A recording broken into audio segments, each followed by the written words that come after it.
Hey guys, so on today's podcast, we have Mike Guillen. If you guys haven't heard of him, Mike is known for being the #1 Lennox Comfort Advisor for 4 years in a row, each year selling close to $4 million annually.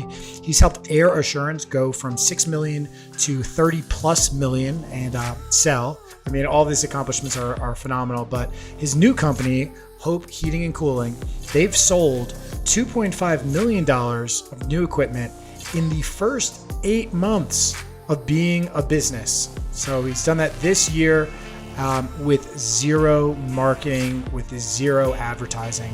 So this is a whirlwind interview. I'm so excited for you guys. Stick around. There's so many gems here for you to take away. And with that, we'll get started. You got to kind of check what you want. Where's your heart in it, and what are you really trying to get? Because if you're just trying to make money and trying to take care of yourself, I mean, that's all you're going to get. You're going to get just enough to take care of yourself.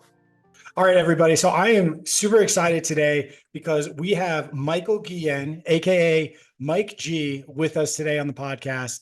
So Michael has like some incredible accomplishments.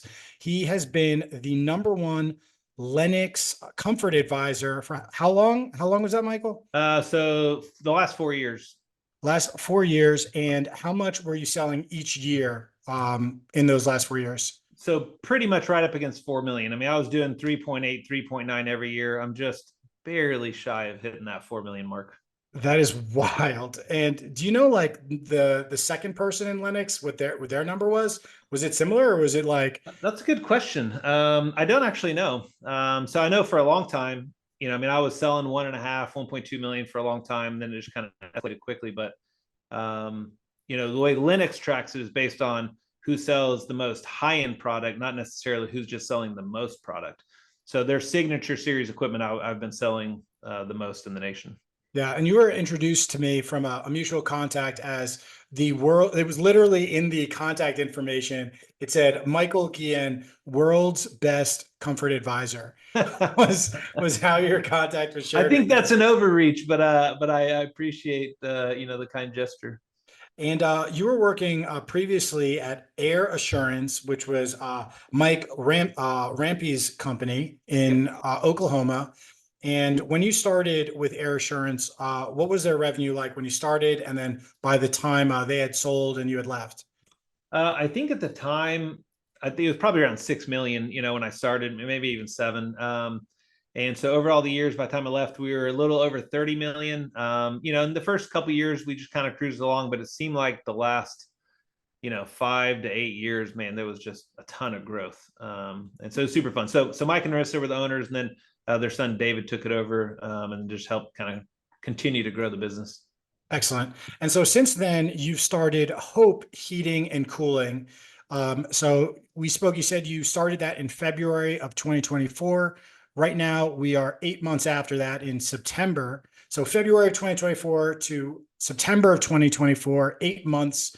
And how much have you guys sold in those first 8 months of being in business? Yeah, so it's honestly really exciting. So we're just about to hit 2.5 million in sales, and really unusual because we've done zero marketing. We've not spent a dollar. We've not made a Facebook ad. It's just complete organic growth from just blessing people, and like we've just been blessed on the backside because of it. Yeah, I think that's really, I think, going to be like the huge nugget that a lot of people are going to get out of this call. Because when I think of all of your accomplishments, from our previous call when we spoke of your accomplishments of what you've been able to do as a comfort advisor, how you've been able to assist Air Assurance and their growth, how you've been able to grow, Hope Heating and Cooling. There is a thread. There is like a kind of like an underlying idea or like foundation, which is behind all of those success. So I'm really excited, for you to be able to share that with everyone today. Yeah, I'm pumped. I just appreciate the opportunity, and I hope that it just helps somebody be able to, do something different and help more people and take care of their families too. Yeah. So, Michael, why don't you get us started? How did you get into the trades? What was were you always into the trades? Like, how did you, get into sales? What did that, or maybe even before that, what did that look like? How'd this all start? Yeah. So initially, I was working at a machine shop, and I was welding things and painting things and assembling pumps for the oil field, essentially. And I loved it. I loved working with my hands. There was another guy that was there that was making like 40 grand a year. And I thought, man, if I can make 40 grand, I'm going to be so rich. We moved here from Mexico when I was 7 and, didn't really ever have any money and always lived out of, food pantries and just, life was always a struggle, even though we had a lot of loving people around us. It was really apparent what I didn't have, physically. And so, so I started working there. And so I thought, $40,000 is a lot of money. And, but it was really cool. So Chris, the owner, every day on the radio at lunchtime, he'd play Zig Ziglar on the radio. And I mean, it always stuck out, right? Like you can have everything you want out of life if you can just help enough other people get what they want. Amen. Or need.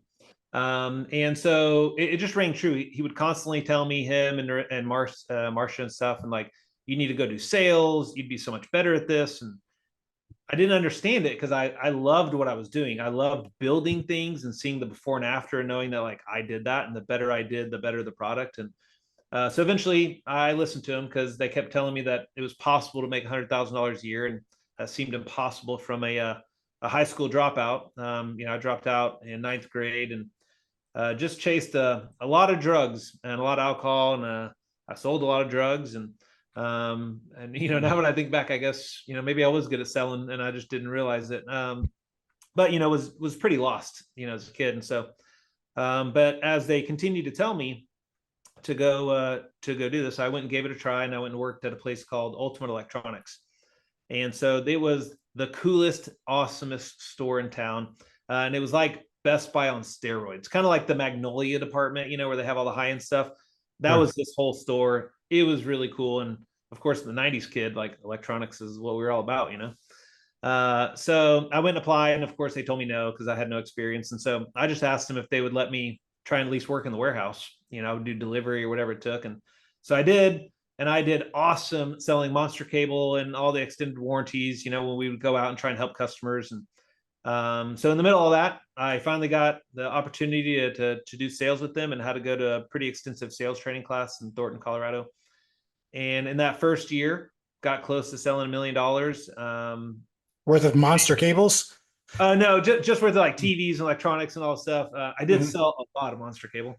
But went from making about 18,000 a year to over 100,000, when I was 20, just out of nowhere, and just radically changed my life, and what was interesting, even in the moment, because I really looked up to a couple other guys that were just selling a lot. And I remember we went to a lunch one time at a Chinese buffet, and I really looked up to this guy. And so we were sitting there eating, going through the whole thing. And then we go to leave, and he goes, hold on. And he walks over and he grabs an entire plate of food, like mounds it massive on his plate, sets it back down, and walks out. And I was like, what was that? And he's like, oh man, I just want to make sure I got my money's worth. And I was like, bro, like you just wasted their stuff, And even when he did that, he literally picked up some of our tip that we had left down and took it with him. Oh, and it just really caught me off guard. He's like, oh, they already make money. You like, we don't need to help them. And he was the number one sales guy, right? Made more money than anyone else. Yet here he was like taking from people. And so I really saw him in a different light. And then as I started paying attention to him, even though I'd looked up to him, I would see customers constantly returning things. And so, we had zero interest, 5-year stuff, back then. And so he would really push people to max out their cards, to buy things that they didn't want. And many people would just keep it. But a lot of people who didn't have the money and didn't have the funds would constantly return things. And as I would talk to those homeowners, they're like, yeah, man, like I just felt bad telling them no. And I just couldn't imagine how many people really got taken that spent money that they wish they wouldn't have, and in that moment, I was like, man, I don't ever want to be like that, Sure. Because I'd been taken advantage of, in many ways when I was a kid by Kirby vacuum cleaner guys trying to push me, to buy a $2,600 vacuum. And so in those moments, it was amazing how many things I was already picking up on. Like, I just wanted to help people even then. I wanted to learn how to help and teach people and educate them to be able to maybe make a good decision for themselves without me having to force them to buy it. So that's kind of like how I got into sales. And as I worked for them, my parents owned a heating and air company, industrial. So we did cooling towers, plate frame heat exchangers, all that. So they'd been asking me for years to work for them. When you were at the other company, is that where you first met Mike?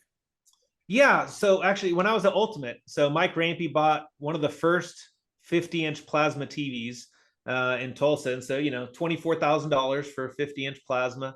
Wow. And, as he's buying all this stuff, he kind of had a budget because he knew what it cost. And, I think $32,000 later, he's just like, wait, like, do I really need all these cables? And I was like, no. I was like, you have everything that you need in the box. He's like, oh, good. I was like, but like, you're buying a really good TV and you just bought the best DVD player. And I said, so if you want the best picture, these monster cables is what's going to help you get that, And I said, it's no different than buying a Ferrari and driving around with used tires. And his eyes just lit up because he was a car guy. And he's like, yeah, you better give them to me. Like, I want the best thing. And so for about 4 years, he asked me to come work for him. And I was like, look, no offense. At Ultimate, we were always suit and tie. And the insecurity, of course, of this high school dropout kid, my image was everything, right? Like if I didn't look like I had money and I was something, then I was nothing, And so unfortunately, I was still kind of lost in this whole unworthiness side of me. And it was all about what I had and what I looked like. And there was no way you'd ever catch me working for a heat and air guy where I was going to have to be blue collar, because I was just too embarrassed. And so I told him no. So I went to go work for my family, which again, similar business, but at least it was more dealing with the engineers and all those guys. And again, I got to dress up still and kind of faked my way there too. Like when I went to go work for them, I went out and for ASHRAE. Went to a bunch of ASHRAE meetings and meeting all these young guys. And of course, the first question is like, hey man, where'd you go to college? Because we're all in our 20s and they assume we're all a bunch of engineer graduates. And I was like, well, I didn't, they're like, well, you didn't go to college? No. Where'd you go to high school at? I didn't really do that either. You could just see the instant look on all these guys' faces that I meant nothing to them. I mean, that if I didn't go to the same types of schools and here I am trying to do engineering and design, how can they trust a high school dropout when these guys are all engineers? And so unfortunately, I started lying. My brother had gone to OU for mechanical engineering. And so I just shared all his things, and they were like, oh, cool, great. And then that was it. Because I knew my knowledge, I always had made sure that I was going to be the best at whatever I did. Whatever it is, I'm going to learn it. I'm going to understand it better than anyone else because it mattered to me, right? That I didn't give someone wrong information. But, still kind of faking my way through as far as the lying on going to OU. So they'd asked me, for all these years, and I ran into Mike Rampy at a church project. And again, he's like, hey, Mike, like I'm hiring a guy tomorrow. Like the job's yours, if you want it, you can have it. And I didn't even really know what it was that he wanted me to do, but I know that the job I was doing for my folks, it just didn't do it for me because, I'd work on a lot of big projects, $1 million projects. And, there was a plant in Arkansas that we did for a manufacturer that made wheels for Superior. So we go in, my dad sold them a tower 30 years ago. They told them how much they hated it over all these years and bad design. And they're like, this time, this is what we want, right? So that's what I design. That's what I quote. And the bean counter in New York City bought the exact same thing that they always had. And they're like, we told you, we hated this. I'm like, I get it, but the guy buying it doesn't understand, So we put it in and we made money. And every month that we'd go back and talk to the maintenance guy, he was just always disappointed in what we did. And so it was such an unsatisfactory job, and I realized in the residential world, people do care, right? It is emotional when it's your home and it's your family and it's your money and it's your health. You make decisions very differently than just in a business standpoint about money. And I was getting to the point where money wasn't really driving me anymore, and so anyway, so I went to go work for the Rampies. And it sounded like there was a moment where you really saw the good that, selling, HVAC could have on people. I think it was something about the house that you were in or. Oh yeah. So at that time we were pregnant with our first kiddo and Melissa was not feeling well, she kept saying like, I don't feel good. I think it's the house. And I'm like, you're pregnant, like that's just what it is, so kind of ignorant at the time. And so, her dad's the heat and air guy. He came out and checked it, said everything's fine. My dad looked at it. And so just as let's just have someone else look at it so we know we're good, I called Mike Rampy and he came out and within a few minutes found a crack in the heat exchanger because he actually used a particulate meter to plug into the flue pipe, and he could see how high, the carbon monoxide was. Then he found tons of leaks in our ductwork and unsealed ducts and undersized ducts and all these things. And at first I was very, skeptical because, I bought my house from a heat and air guy, Mike Beckham. Like, how would a heat and air guy put in a bad system in his own home? It just didn't make any sense. And so as he was showing me, all the things, he's like, look, he's like, I didn't know either. He's like, I was putting it in wrong too. In Oklahoma, we really have no code here. The only code that exists is gas, electric, and flue. Duct sizing, duct leakage, equipment sizing, none of this stuff matters. We're not even required to have an ERV in a fully spray foamed home here. Like there's a lot of dangerous things, but because we have no code, nobody knows any better. And so guys are just doing the way they've been taught for the last 50 years from whatever grandpa or uncle, So as he came out and fixed it all, I was shocked because she, of course, instantly started feeling better once we fixed all the things in our home. And that's when I was like, wow, like, so you guys actually do something better that no one else does. And that really hit me because that was us at Ultimate. We were the cream of the crop. We knew more than anyone else. We were going to be the best. And I love the idea of you guys are doing something that no one else in Tulsa does, and it's really helping people. Yep. I can 100% get behind that. So I went and ran with his son before I agreed to the job. I went with David, and we went to a couple customers' homes. And these ladies are just like, oh my gosh, I've lived in this house for 30 years. This bedroom's finally comfortable, and my bills are so cheap. And I'm not coughing and sneezing all the time because I got this HEPA filter. And I was like, David, is this really what your customers like? He's like, every day. I was like, every day people are grateful for what you're doing. He's like, yeah. I was like, oh man, like I'm all over that. So came over, and the first probably 4 or 5 months, I just did a ton of training. He'd send me to Tom Piscatelli's class back then, which was trying to be $1 million sales guy. Cause in those days, if you could sell $1 million, like you were the top 1%. So I went and took that class, and took retrotech training classes and blower door classes and duct sealing classes and just all the stuff. And then I did install for a while, just trying to kind of have a better understanding. And I was really blown away because Mike and his family, it was never about money. It was about people, right? Like always do the right thing. Do what no one else is willing to do. It will make money if you're being honest and truthful with people, but you just have to focus on what's right, and that really kind of stuck to my core of what was important to me. And so when we went out to all these and gave bids, yeah, we were a lot more than anyone else. But people saw the value when we would test it and we would show them, because I'm all about facts over emotions. It's like, I can give you an opinion. Well, I think this and I think that. And it's like, look, we're going to do air advice tests. We're going to static pressure tests and duct leakage tests. Like, we're just going to give you all the numbers. It all speaks for itself.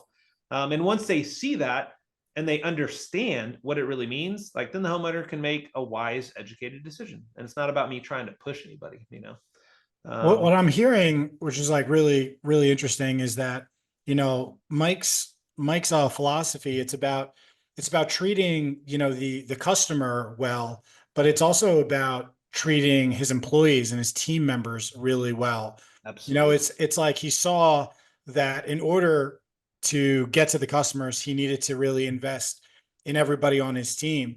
Yep. And, you said that like it sounded like in the first 6 months, you did all of these different trainings. Like, I mean, like how much of an investment, like in terms of like time, money, travel was that? Huge. Because he's also paying me a salary, right? So it's like he's paying me and getting nothing for it. And I think that's something that we miss out on a lot, back then, all of our technicians were NATE certified, the amount of money and energy they spent in constant training was huge, because I can't give somebody something I don't have. And if I don't have the knowledge, I can't do it. And so then it's like, how many more service callbacks are you going to go on because the guy doesn't know what he's doing? And it's like, well, we can try this control board, hope it works. If it's not, well, then we'll try the gas valve, and then we'll try this. Well, the homeowner, when you say that, like, well, we're going to try this, like, well, that one, they have no confidence. Two, when it gets to part number 2, do they think part number 1 needed to be replaced? Right. So it's like, you start getting into things, and just, all comes down to confidence. And so for us, it's really about like we want to know it, and we're going to do what's right every time. And that is something that the Rampies really instilled in us. I mean, the amount of training to this day, and it kind of goes to a whole nother side of it, is when it comes down to giving people what you don't have, how can I expect my CSR, or how can I expect my service technician, that when they go to their house, that they actually care what they're going through? Like, you're uncomfortable in your house because it's hot, but my son just passed away, or my mom's in the hospital, or I'm dealing with alcohol and drug abuse, or my wife's having an affair, or my husband's having an affair, whatever that looks like. At Hope, and this is one thing that I always thought was so important, is how do we help and work on our employees to help their heart and their life to be as whole and complete as possible, so they actually can care about someone else. Because you really can't care about other people if you're not going through, or if you're in the middle of a hard season. And so I feel like in any business, it really starts at home, right? We have to make sure our home life, our family lives, our people, our employees are the healthiest, the happiest, and the wholest that they can be, so that they can go out and just spread the good news, right? And really help people. And so it's really taking a different approach than just, okay, did I pay them well? Are they doing well? That's one thing I love about Brigham. And I've been in a lot of his classes, from Power Selling Pros. And, if you're not educating and setting up your CSR and your employees to be awesome at what they do, then you are setting them up for failure, right? If you don't teach them and educate them, they're going to get frustrated because they're not hitting their performance goals. They're not doing things that they're supposed to. And we continue to push people. You're not doing a good job. You're doing wrong at this. You're doing bad at this. But did you really help them? Did you really coach them? Or did you just throw someone to the fire and hope that they figured it out? Yeah. So you started with air assurance. You saw, their philosophy. You went through all this training, and what happened after that? Well, a couple of years ago they sold, which obviously that's a big thing, in the nation. All the PE firms kind of buying people up, and so then it was really trying to figure out, like, what do I want to do? The last 10 years I've spent a lot of time in nonprofit work, and trying to figure out what that really looks like. And so, for me, because I struggled with so much drug and alcohol abuse myself, and just wanting to make sure that I try and help other people who are also going through the same thing, I sat on the board for this organization called Hope is Alive. And so we have 26 sober living homes across the US. And they're really cool and very different. And like in that, and again, hope was really the key word to it all. And watching these people radically change their lives, I realized, well, how do we do that in our own daily life? I don't just want to be a heat and air guy. I want to be an instrumental catalyst that before someone meets me and after they meet me is a completely noticeable thing, whether that's a customer, a friend, a random person. So as we started looking at, like, what does hope look like? Well, what gave me hope 9 years ago is I went through this class called Pathways. And I was, like I said, I dropped out of high school. I'd struggled a lot. And I really thought that money and stuff and achievements was what was going to bring me joy in life. And, I got it all, and I kind of still felt pretty just as ugly and just as unworthy. And so even after you were having success as a comfort advisor in air assurance, you were still feeling like, even after you hit those $1 million years, you were still feeling like, just what very else empty. is there? Yeah. 35 is when I crumbled, because I hit every goal I'd ever wanted to hit, to have, $500,000 house and tons of money in the bank and all the stuff and kids and cars and bikes. And I mean, the amount of things I had was huge. And yeah, I felt worthless, and so, started going through divorce, things started crumbling around me. And I went to that class because this friend of mine told me that she found a lot of direction and a lot of purpose. And Pathways, man, Pathways core training, the hardest thing I've ever done. I mean, in 2021, I rode my bike across the country from San Diego to Washington, D.C. in 7 days, 19 hours and 32 minutes, right? I mean, like, we were moving. Yeah. That physically was the hardest thing I've ever been through. But this was emotionally the most challenging, because Dr. Phil started this 30 years ago before he became Dr. Phil. And, we all have stuff. We all have insecurities. We've all made plenty of bad choices. And, it helped me to really go back. For me, I had a lot of trauma as a kid, to really go back and work through those things and kind of process through it in a healthy way and realize who I really am, and find the value that, like, whether I am living in a mobile home or I'm living in a mansion, I have just as much worth. I'm just as valuable.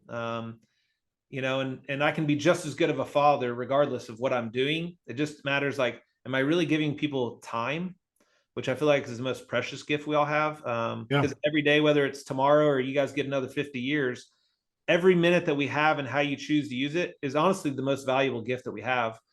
Um, and so, being present, being around, not being on my phone and caught up in the millions of things that I used to do, and just giving someone quality time, because this is kind of a bad thing. I would tell people I was kind of a time whore. I gave everybody everything of me. I had nothing for myself. I had nothing for my family. I was going and giving it to everyone. And honestly, there was no value in that. If I was just giving it away, I didn't obviously see the value in myself and in my time. And so now I'm very strategic. I love helping people. But I only have energy to help people who are ready and willing to help themselves. I can't drag it out of somebody, and I can't help someone who doesn't want it yet. It's honestly a waste of time. And so, I'm very vested in the community and helping people. And that's a lot of the reason why our businesses thrive so much, is because constantly, daily, we're going out in the community to find people who are isolated, who are alone, who feel loveless, and help them see the value in themselves. And because we're doing that, like, we just happen to be getting business, but our heart isn't about the business. We are in the business of building people, and we just happen to do heat and air and plumbing. Yeah. So when you went through Pathways, how did that impact what you were doing as a comfort advisor? Wow, it was wild. Again, I had no means for that. Like I said, I was already doing really well. So I went to Pathways, and that first year I doubled my sales. The next year I tripled it. Because what I learned going through all that, again, you go to a homeowner's house and everybody has been taken advantage of, hurt, right? And so they're calling 5 people because they don't trust you. I mean, if they just trusted you, one guy would come out, you'd believe what they said, and they bought. But people get multiple quotes to make sure that they can trust you, that you're not going to take advantage of them, that you're going to do exactly what you said, and that you're not going to overcharge, right? So they have all these walls up because of, not feeling trust. And so what I learned in Pathways was really being able to understand that everybody has those things. And in sales classes, they teach you, like, how do you get, buying questions and get yeses and help them get their walls down, and like all this stuff that is kind of manipulative just to get what you want, because you want to make the sale. Do you really care about the homeowner? Like, when you're asking those questions, you're meeting your own needs, not theirs. And so what I learned was to really figure out how to get on the other side of the wall with the homeowner. I don't want to take their walls down. They're up for a reason. They're guarded for a reason, and we should all be guarded. I mean, if a dog bites me, I'm scared every time I see a dog, and I should be. I shouldn't just walk back and go, "Oh, look, he bit me again." Like, that'd be stupid. But that's the same way in life. And so if we learn how to get behind the wall and go, hey, look, I know what that feels like too. I've been taken advantage of, and I've been hurt in these ways, and this is what kind of happened to me. And you share that with them, and they're like, oh, so you know what that's like. You bet I am. Okay, well, I know I didn't like how that felt. I can promise you, I'm not going to do that to you either, And so You'd actually share that. You'd actually share experiences of man, times where you felt I taken can't advantage begin of. to tell you. So most of my calls take 2 hours. Which the first time I did a podcast with Lennox. And so Monty, he was me and him tied one year, right? For best sales guys. He's like, I'm not in a house more than 10 minutes. He's like, if I'm more than 10 minutes and I know they're not buying, he's like, it doesn't make sense. He's like, I give the information, this is it. And I go, and he goes, you spend 2 hours there? He's like, he's like, I don't have that much time, And I was like, well, I spend 2 hours there. One, because all dressed up. I crawl through every attic. I crawl under every house. I inspect and I check everything, because I tell them, how can I expect my workers to fix something I don't find?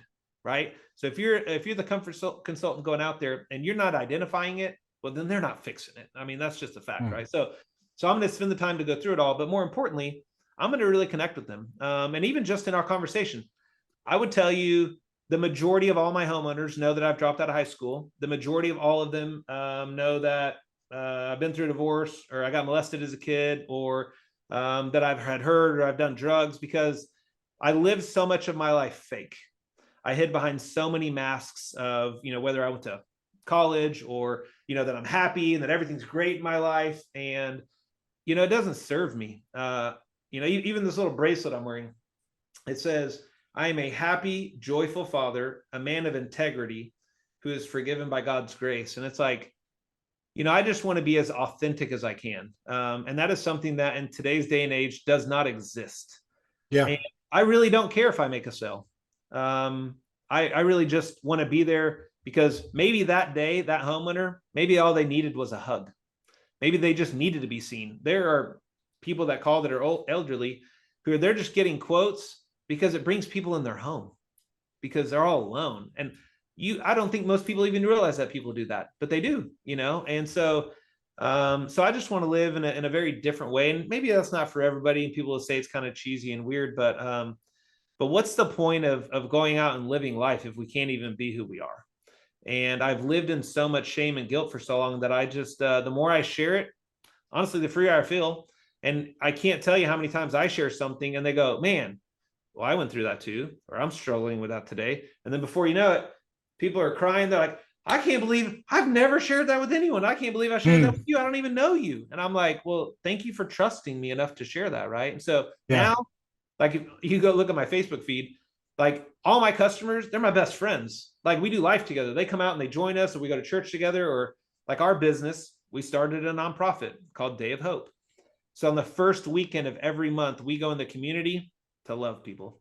And so our very first event, we had 235 friends, family members, volunteers, customers show up, and we worked on 95 mobile homes.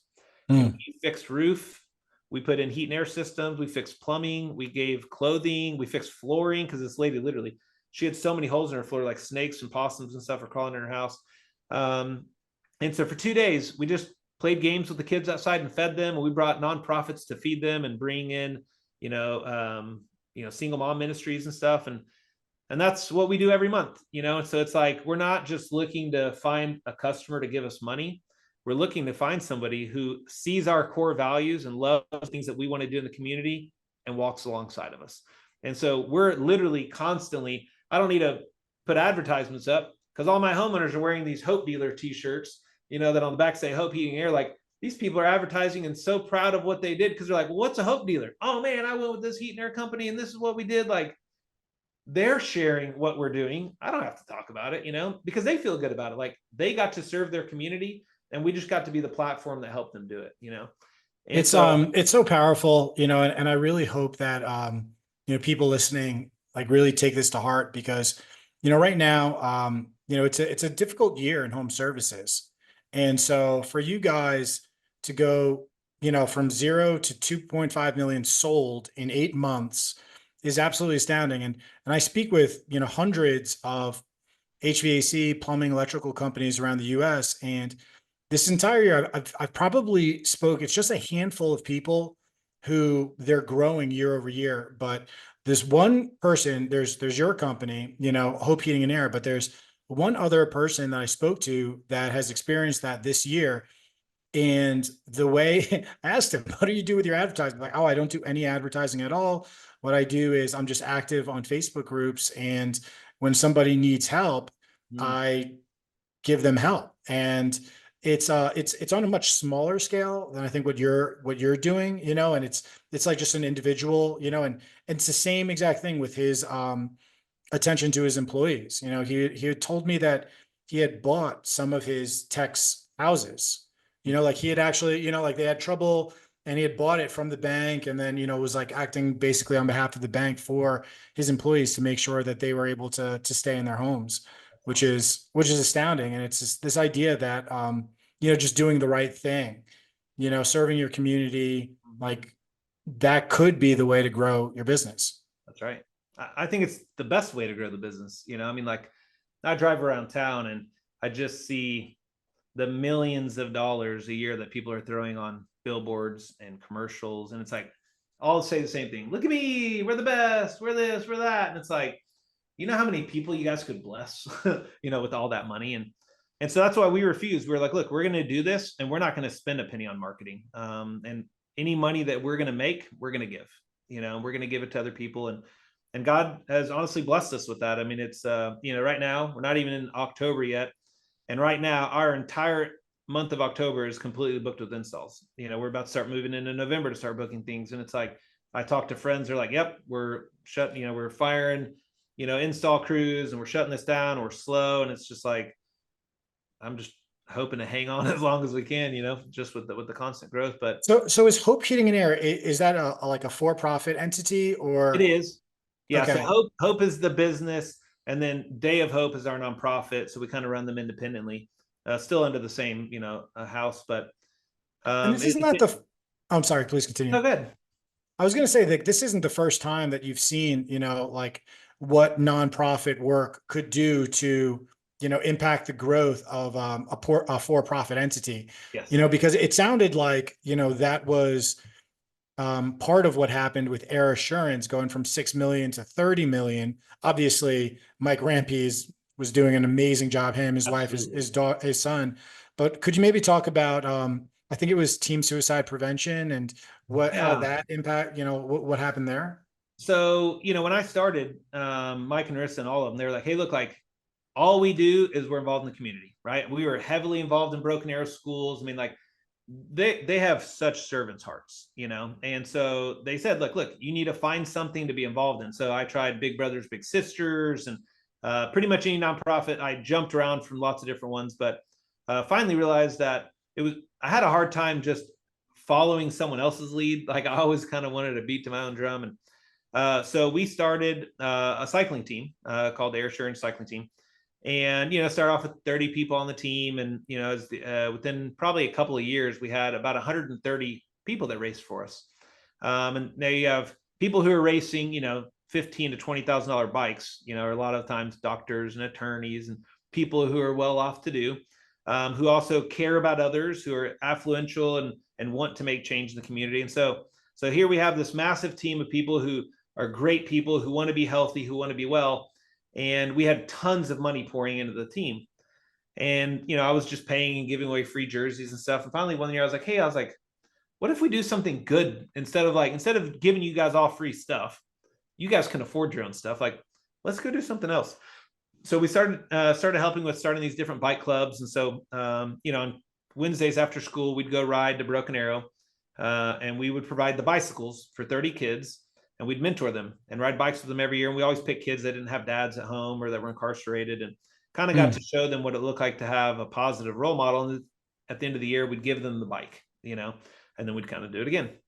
And, but we were always doing something, we'd do stuff for Live Strong. And so it was neat to watch our team explode in the city and the amount of business, again, that we got from it, because everybody, again, they're so proud to be a part of a racing team. So their profile pic on Facebook is what? Them standing in their giant Air Assurance jersey, and everywhere they rode, they're wearing Air Assurance baseball caps and Air Assurance shirts.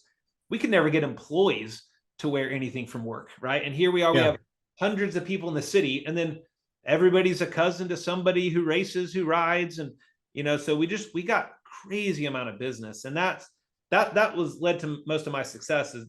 We had, 4 other heat and air guys, sales guys at the office, and they always sold 1.25, 1.5, even when I would sell 4. We ran the same number of leads, but it's like mine were really good leads, right? Mine were all my friends, who want to spend money. And so the proof was in the pudding when it came to referrals versus just a lead that came from the office, right? And that is one thing that I would say is very unique. I do not follow up. When I go to a customer's house, I don't call them back. I don't send them an email and go, hey, just checking in. Like, do you guys want to do this? Do you have any questions? I don't ask for the sale. When I leave, I'm just like, hey, thank you guys so much. It's actually, so IQ Air sent this guy out like years ago, Todd, good friend of mine. So we went to a customer's house in the winter, went in, it was, 30 degrees outside, their furnace stopped working. We go in, we look everything over, give him a quote, and he's like, hey, I want to go ahead and buy this furnace. And I was like, well, you haven't talked to anyone yet, and you haven't even talked to your wife. And I was like, why don't you just sit on it and let me know in a couple of days? He's like, no. He's like, I got a newborn, like I need heat. And I was like, literally right then, door is like perfect. Doorbell rings, and he goes, opens the door, and it's one of my service guys dropping off 5 space heaters. I was like, look, you guys will be warm tonight. I can't install it for 3 days anyways. Like, take the time, call around. I said, because what I don't want to happen is you guys make a decision and we put it in, and later you regret it, feeling like we took advantage of you. I said, because sometimes that happens when people are in a dire situation. And he's like, okay. He's like, I mean, he was really confused, but he's like, okay, yeah, I guess I can do that. So we walk out and Todd's like, Mike, that makes no sense what just happened. Your job is to sell something. The guy wants to buy it and you told him no. And I was like, I know. I was like, and the reason is years ago, I sold this old man a system and we put it in and he loved it and he was super happy. 5 years later, he called me and told me that we took advantage of him because his neighbor just bought a system for $4,000 less than what we sold it to him for. And I said, it took me a while to calm him down. And I finally go out to his house and meet him. And, once we look at it all, like we'd fixed duct work and added returns and he put the filter box and all the stuff that his neighbor didn't do. But he still felt taken up until that point. And how many other people could feel like we took advantage of them and they never called in? And so I was like, I never again want someone to feel like what I did had no integrity. And again, it plays the same thing. So it's like, I want him to go out and get quotes. And if I'm still the right guy, then when he picks me, he'll never doubt it again in the future, So I tell him all that.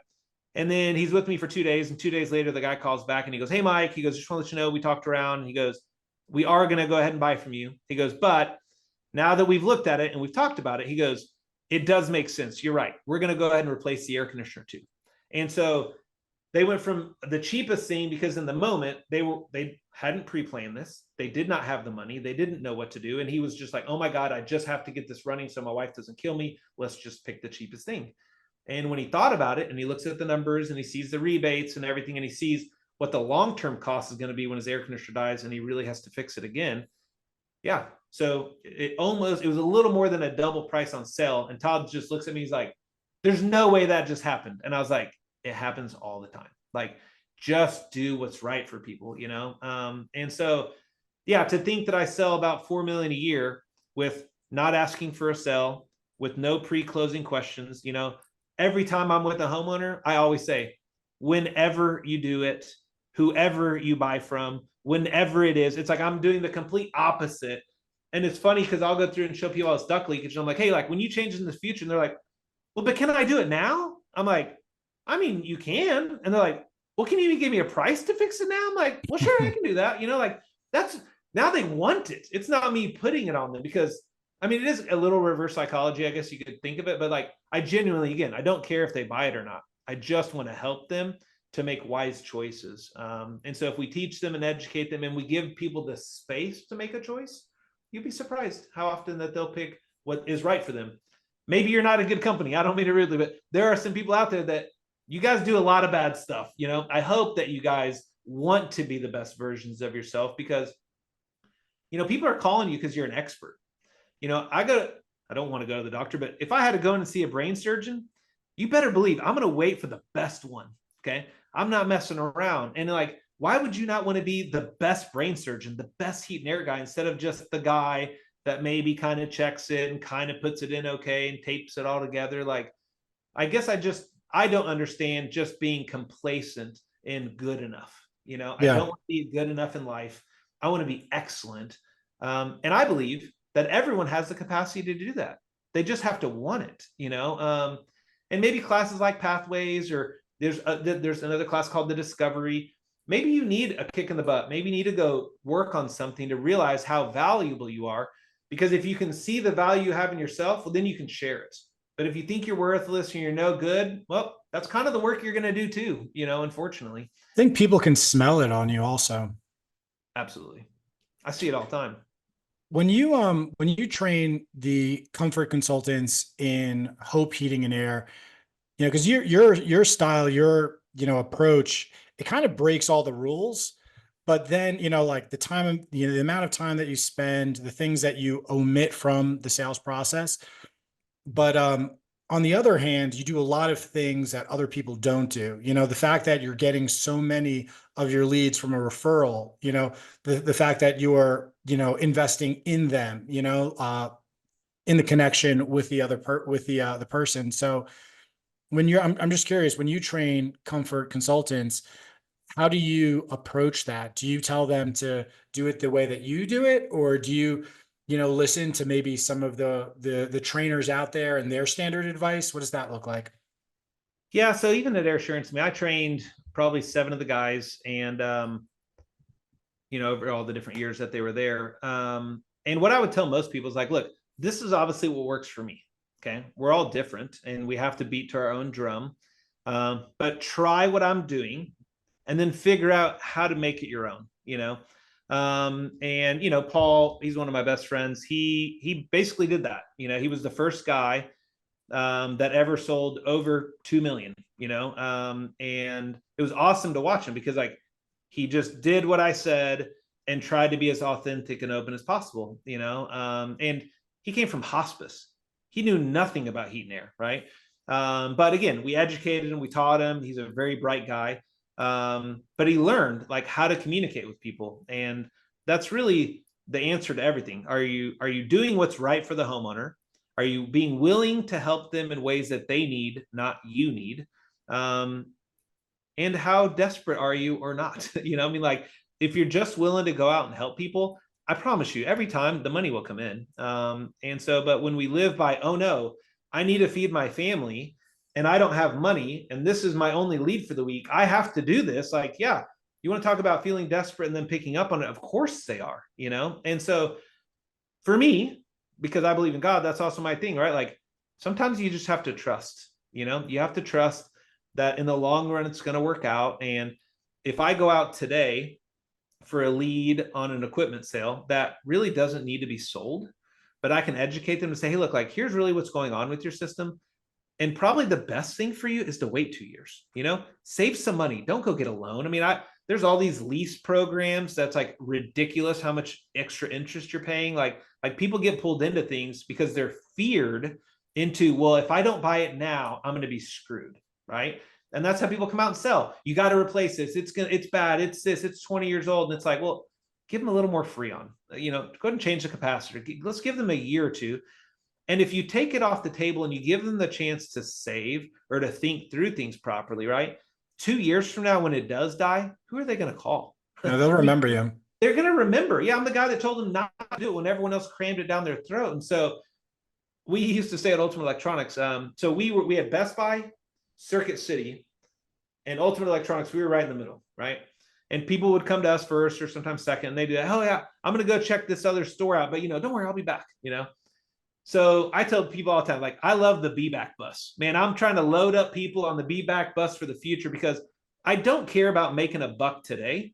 I care about long-term business. And if my focus is I need to close them today and I need to push them today to make a decision, even if they buy from me, do you think they're going to want to refer me when I was uncomfortable for them? Definitely not. Or do you think they're even going to remember me? Oh yeah, I bought my system from Air something. Like I hear that all the time. I promise you, when I leave and we've done that house, people always call me. Hey, Mike. They don't call Air Assurance. They don't call Hope. They call Mike because I'm their guy, right? They have my personal number. I'm the one that's going to help them. And they trust me because I'm the one who built the trust with them. And so, you know, if you're doing it for long-term business, you're going to be successful. I don't need short-term gain. Okay. This is my career and I care about doing this for as long as possible. And so I'm not just in it to make a quick dollar. So it also, you got to kind of check what you want, you know, where's your heart in it and what are you really trying to get? Because if you're just trying to make money and trying to take care of yourself, I mean, that's all you're going to get. You're going to get just enough to take care of yourself. Yeah. I'm curious about, I know nothing about a cycling team, you know, or how that works. So when you said that Air Assurance was sponsoring a cycling team, like what exactly is that, you know? And then like, is a cycling team in and of itself, you know, like a nonprofit thing, or was it just like kind of like a group and you guys decided to do, you know, some other stuff on top of that? What does that look like? Well, so Tulsa, you would not consider a cycling community. I mean, you go to LA and Philly and all these tight to Boston, like where everybody rides and it's super close because we're pretty spread out here.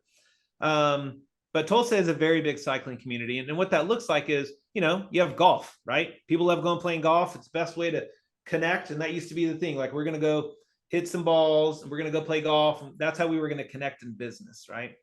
Well, the difference with that is you can't just walk up to anybody and go, hey, you know, Senator, you want to go hit a round of balls? You'd be like, brush off, bro. I don't know you. But with cycling, what's cool about it is people who ride bikes, they're just stoked for anyone else that's riding a bike. It's a very unique community where you're all cyclists. There's still a little bit of ego there with some people, but for the most part, like you're just cyclists. And so I did start a 501c3 and it was called Team Air Assurance. And so, when Air Assurance would give us 15 grand a year, and then they give us up to 20, they got to donate that money. So that was a great write-off for them. Oakley sponsored us, Sun and Ski sponsored us. We had bike shop sponsor us. I mean, we would typically have 30 to 50 grand a year to be able to spend to do good things for the community, and so we were always out looking for people. We'd find a lady where the car broke down and our bike team would go replace and fix her car, or this family need, their house caught on fire and we'd go work on their house, and so we really were about trying to ride our bikes to be healthy, but we raced. So there's lots of races, kind of like Tour de France, or for us, Race Across America. But here in Tulsa, we have Tulsa Tough and all these big races. So just like any minor, like you want to go play baseball, you want to play soccer, and you want to be on a league, the same thing happens with cycling. And so that's kind of where the team was. So we were all, and I was about ego. I wanted to be the fastest. I wanted to be the best. And I rode my bike a lot. And that also meant I didn't spend a lot of time with my family in those years, because I was seeking me. I wanted to be number one, because again, I also felt so unworthy. And so I know that theme kind of keeps coming back as I'm talking about it, because I think people would be surprised how many things they do in their daily life for themselves, right? I want to be the best at this. Why do you want to be so good at it? Is it because you don't really love how you feel? But when you get that attaboy and you're number one, you feel good about yourself? Yeah, probably so, and so I think motive is important when you're checking what you're doing. It's like, why do you really want to be the best? And I was in the middle of a race, and I had 2011, I had a big brain bleed and I was having seizures and cracked my back, just had all kinds of stuff. And so I didn't work for a year and a half. And it's one reason I loved Mike and Nurse Rampy so much. They paid for my insurance, they kept me on. They're like, look, I don't care how long it takes, Mike. Like, you get healthy, you're our family. We need you here. You don't have to worry about your job going anywhere, which is, of course, very rare to have. But because of that, like, they told me, never ride a bike again. Don't race. Don't go rock climbing. Don't jump out of a plane. I mean, all the things of never to do right. And of course, ego me was like, watch me. Like, I'm going to go race again. In 2016, state championship, won all these races, but then ended up getting another couple concussions. And it was my best friend, Ed, at the time. He's 72 years old. And he's like, Mike, he goes, it's kind of sad that you feel so low about yourself that you got to go right around to try and stroke your ego at the risk of becoming a vegetable for your wife to take care of a sixth kid. And I was like, wow, that was really harsh. But I didn't see it that way. I thought I was just having fun. Like, look, I'm trying to be healthy. I'm trying to raise business for us. Like, I'm riding my bike because I'm trying to do better for our family. And although, yes, maybe some benefits came from that, the truth was I was trying to be awesome to me.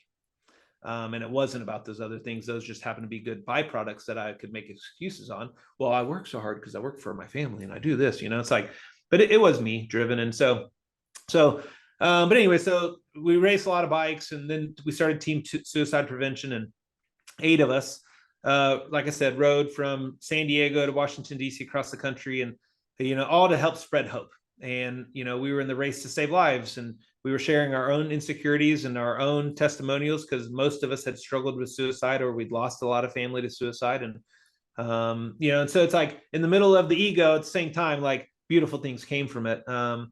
And one of my favorite stories, and maybe you can post the link if you have it.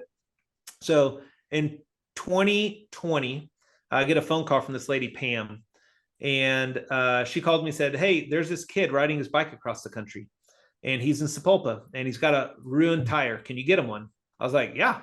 So I called him, and he's like, oh man, I already got it fixed. I was like, okay. I was like, well, what are you doing? He goes, oh, I'm riding a bike across the country. I was like, no way, I'm supposed to do that next year. I was like, you got time? I would love to hear about it. No, man, I've been here for 2 days. He's like, I got to get moving, I was like, okay. I was like, well, you got time for lunch? If I buy you lunch, will you? Okay.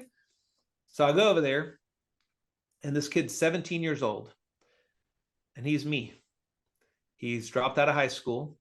He started using at 13, has felt super insecure, has really been isolating. And then COVID happens, and then now you're even more disconnected, and attempted suicide and ended up in a psychiatric ward, and a couple of different times. And they basically told him, like, this is your life. Like, we need to keep you medicated to keep you alive. And I hate medicine. And I appreciate medicine and what it can do, but I don't like some of the things that I take on how I feel. It reminds me too much of when I was using. And so he just pours his heart out, man. And I'm like, how are you doing this? I mean, at 17, I couldn't have told anybody anything I was going through. I was so insecure. And he's just massive open book. And he goes, well, he goes, I was walking home one day after I left that hospital, and I saw this bicycle in a dumpster. And I pulled it out, and I decided I was going to try and ride across the country to find a reason to live. And so at 17 years old, he took off in Michigan, rode his bike down to Chicago, hopped on Route 66, and had been riding across to going all the way to Santa Monica, and had just been stuck here. And as he shares the story, I mean, it just, every time he would talk, I was so captivated because he spoke like he was 90. I mean, he had so much depth and maturity for this little kid. But he has no helmet, no rear brake. I'm like, dude, you just rode through Missouri hills with no brakes? He's like, yeah, man, it was pretty wild, So I was like, look, I know you're in a hurry, but I was like, can we take your bike and just go drop it off, and have one of my friends look at it? And he's like, okay. So we drop it off, we get on Facebook, and he shares his story, man. And I was like, look, we got his bike's at a bike shop. If you guys have money or funds, or you want to buy him a helmet, like, you can donate. Because this kid's just sleeping behind dumpsters, eating out of Little Caesars trash cans. I mean, he's got no money, he's just sleeping wherever he can, I got a 19-year-old. He couldn't even do that today, let alone at 17, And so we help him, we encourage him, and we end up with probably 30 people from Team Suicide Prevention. And we ride out, a couple hours with them on our bikes, and we send him off in the rest of the ride. And he finishes the ride, and it was awesome. And when he gets there, I was like, Carter, how's it going, man? How'd it go? He's like, man, it was great. He goes, but it's kind of weird. He goes, I had the most amazing journey, and I feel the exact same as when I started in Michigan. And I was like, man, I know what that feels like. Because again, I set these goals, and you think when you get this job and when you graduate and when you get this girl and you get this house and you get whatever, you're going to feel so much better. And every time you check that goal and you still feel the same. And then you got to set another one. And here he is in the same thing. He thought, man, by the time he got Santa Monica, like, his life was going to be restored and he was going to feel awesome. And he still felt just as unworthy. So he's like, I'm going to go home. I'm going to go try and work through stuff with my dad. He's like, I know it seems lame. And I was like, no, that is a great thing, bro. So he goes, doesn't work out. 2 weeks later, he's homeless, living on a beach in Florida in a van. And time goes by, and I finally get a hold of him again. And he's like, man, Mike, he goes, I'm so embarrassed. And I was like, why? And he goes, all I've done for 6 months is like tell people, like, to, when it gets dark and ugly, reach out, that you matter, that you're worthy, that suicide isn't the answer. And he goes, I've wanted to kill. He's like, I wanted to kill myself for the last week. And he goes, I can't tell anybody, and he's like, I'm too embarrassed. I'm too ashamed, And I was like, well, I know what that feels like. And I was like, come to Tulsa. I was like, you come stay here. I was like, I'll find a place for you to live, and I'll get you a job. I said, but you got to go through Pathways, that class I promised to save your life. And he's like, okay, when's it start? And I was like, tomorrow. So he drove 24 hours straight, came, we put him up in a hotel. He went through that class, and it saved his life. And I bought a condo 2 miles really from where I'm at that he lived in for a couple of years. And I got him a job at a bike shop. And now me and Carter and my buddy Caleb, we bought that bike shop, City Cycles, that helped him when he came through town. And now he's the owner, and our shop is all about community, and so we ride our bikes to be healthy, to connect, to share where we're at and what we're going through. And Carter, it's like cool to watch this whole life, all because he said yes to going to lunch, like yes to a meal brought him community and people. And now at 20 years old, he owns this bike shop and he's giving and helping others. And it's like, you just never know what your life could look like. But hope is what it takes, right? Hope that something could look different than what it is today. And that's why Day of Hope. That's why Hope Heating and Cooling, because even the guys at the machine shop, man, we have guys that every day as we order our sheet metal, they got to write on it the name of the business all day long. Hope. Like, maybe they don't even know what they're doing subconsciously, but like they're seeing hope constantly in their face. And I hope that maybe even one day for them, that was something that they needed when they were going through a dark time, And so, so it's just kind of cool, full circle, and how cycling kind of became a part of it all. I'm curious about, after Air Assurance had sold, you started Hope Heating and Cooling earlier this year. What have you learned about, or how do you approach the team members at Hope Heating and Cooling? How do you, because you early in this conversation, you had mentioned that, you can't give if you've got, a deficit. It's like you can give when you're in a state of integrity, or when you feel whole. And so how do you approach the people on your team? And what does that look like from like a training, or maybe just things you've learned, the way that you look at it?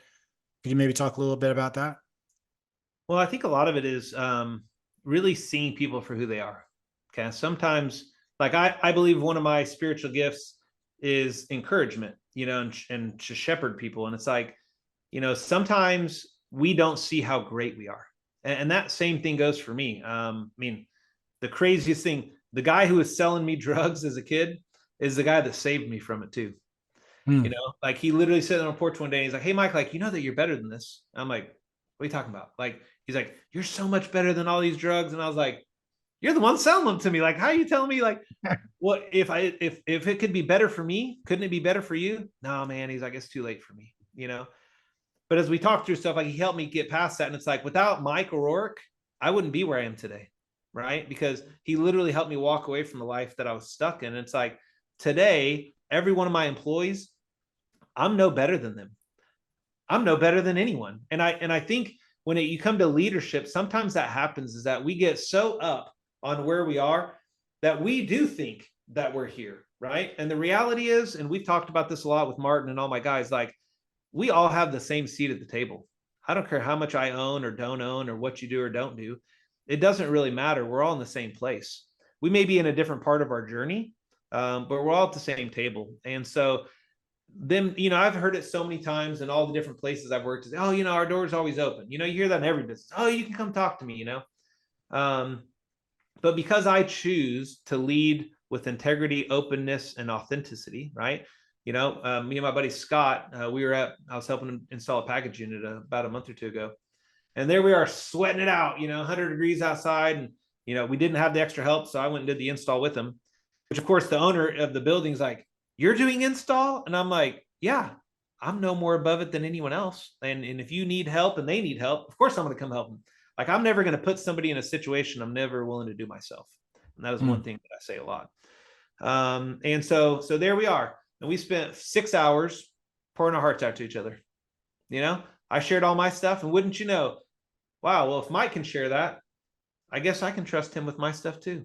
So then he opens up and he shares. And now all of a sudden we know each other, instead of spending all day, "Oh, what about the ball game? What about this guy?" And like, we're all so caught up in just the things that are, in my opinion, very meaningless in life, and stats and things and stuff. And it's like, the more open you are, the more open they're going to be. Right. And so we have very heartfelt conversations all the time. Everybody does. And that's weird. And I know with men, when we've been told, "Man up, don't cry, don't show emotion, suck it up." I mean, I heard all Yeah. those things growing up. It takes strength to be open. It takes strength to share vulnerability. And if I can't do it, how can I expect them to? Right. And so that's where I think it comes with good leadership, is you have to live and be what you want. If I want these guys to be awesome and open, I got to be awesome and open. And so it always starts at the top. And so that would be my best encouragement. Like, be open, be honest, be vulnerable, share the truth with people, and check your ego at the door, man. Like, I don't care how many cool things you've done in your life. I promise you, your life is no more valuable than the guy next to you. And when you see that, it changes the whole dynamic, because now you guys are all peers. It's not about up and down. Like, we're just all going to be on the same playing field. And I believe it builds a lot of trust, and they know that they can come share things with me. And even if we don't agree and we have differences in how we would do things, we can talk about it. And I can go, "Hey, man, well, I hear you and I appreciate you sharing that. Here's the reason why I did this. I was thinking this, you're thinking that." And when we get to have both people's perspective, because it's one thing I tell them a lot, I'm like, "What do you see, Michael, when you look at this?" Remote control, "Yep." "And what do you see on the front of that remote?" power. "Yeah." "And what else?" "Just all kinds of Uh, buttons, right?" yeah. "I disagree with you. I don't see that at all." Okay. What do you "I see? don't see any of that." "And I don't see any of that because all I see is the back." I mean, we're both looking at the same thing. Okay. But what you're looking at, what I'm looking at is different, but it's still a remote. I mean, at the end of the day, we're still looking at the same thing, but we can understand that life is about perception, not reality. Okay. Yeah. Your perception is different than mine. And that's okay. And if we can understand that, then we can have different logical conversations instead of I'm right, I'm right, I'm right. And like people beat each other up and who's right. And I'm like, look, I know that you want to be right, but like, what if we just figure out how to be happy? Like let's work on that instead. Yeah, and one thing that's really, coming up for me as as we're speaking here is that, I can imagine a lot of people like listening to this and thinking to themselves like, well, that's not me, or like I'm not this way, or I don't have that leadership style, or I have a different personality. And I feel like these are all learned skills. Yes. Like so much of what you've done, Mike, and you've been able to accomplish has really come from training.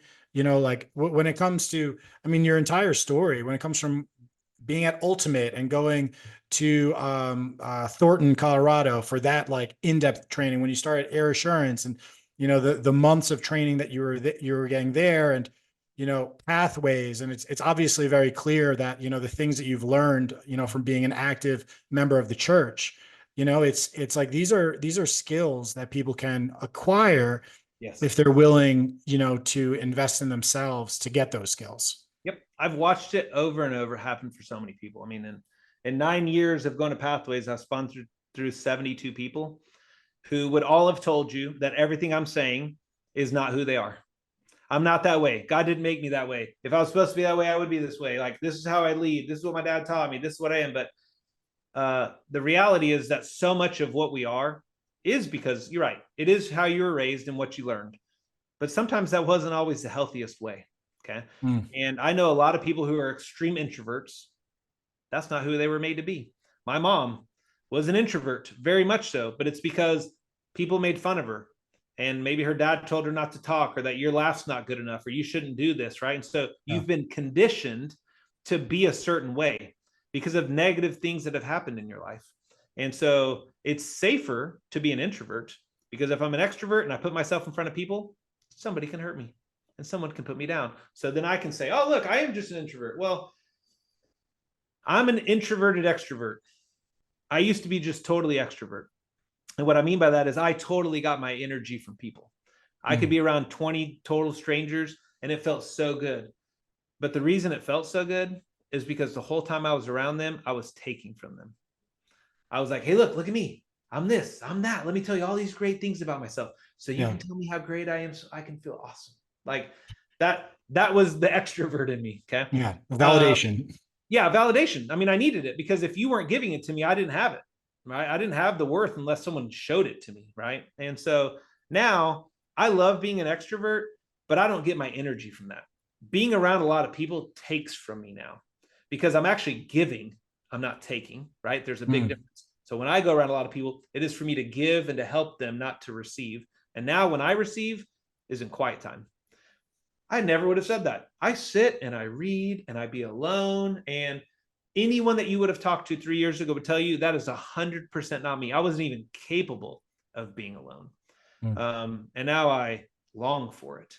But because it really is about my time, it's whether I'm praying or I'm reading or I'm learning something or I'm just sitting still in a quiet place. Because now when I'm going out, again, like I said, I want to go give and I don't want to be a taker in life, because in most things, we're either giving or taking. The exchange is going one way or the other. The question is, which way is it going for you? Yeah.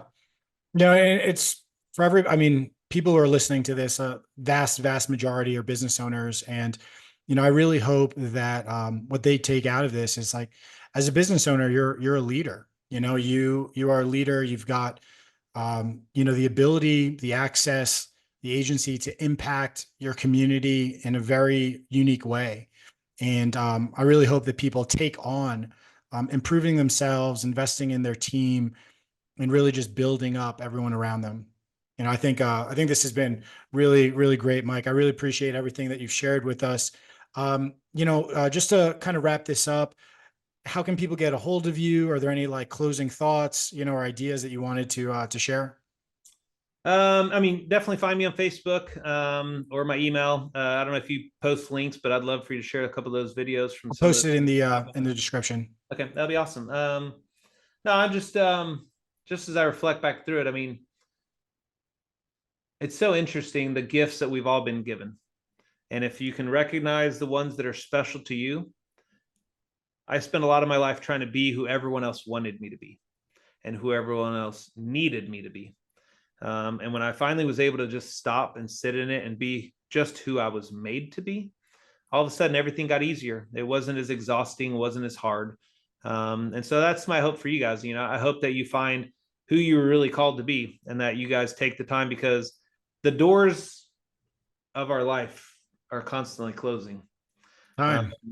And I hope that as you see those doors closing, that you're running towards them, that you're running towards life as much as possible instead of just sitting back, because, when those doors close, that's it. You got no more chance to do anything else, and I hope that you guys are living as fruitful and as fulfilled as you guys hope. So I just appreciate being here, and thanks for letting me share. Yeah. Thank you so much, Mike. We'll speak soon. Okay. We'll see you.